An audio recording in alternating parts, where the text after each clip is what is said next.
Playthings. Nubs swollen, stitches bursting with infection. Some are missing pieces, some had extra pieces attached. Elaborate frayed costumes. Mutilated faces hidden behind layers of chipped pigment. A toy box of nightmarish playthings. Broken puppets carved of flesh and bone instead of wood. I kicked away from the amputated puppet into another's grasp. This one's eyes and mouth had been sewn shut. Only a nose left to breathe in the mold. Blind hands explored my face, fingers invading my mouth. I bit down, tasting blood and filth. The voodoo smile stretched and fought against its sutures. Hands off the doll. She's not for you. The message was heard, even through stitched ears. I was dropped back onto the sticky floor of the box. The light snuffed out in a curl of smoke. I preferred the dark.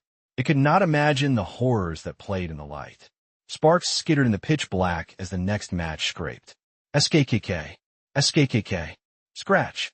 Everything bloomed back into view, this time closer. A bearer of 1,000 cuts, old and new, stood over me. Some wounds festered like cotton from a torn teddy. The shredded puppet threatened me with something sharp and glinting. No, it was giving it to me. A shard of broken glass. I tilted it in my hands until it caught my reflection.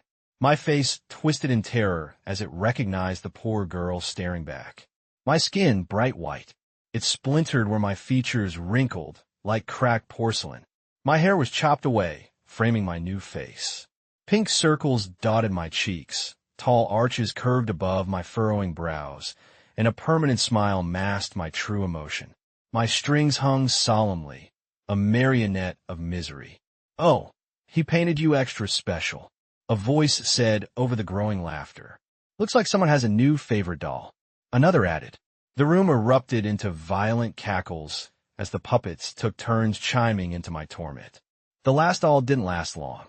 Only a couple of days, but he kept playing with her anyway. Little thing like you won't stand a chance. I try not to think about the sick games that awaited me.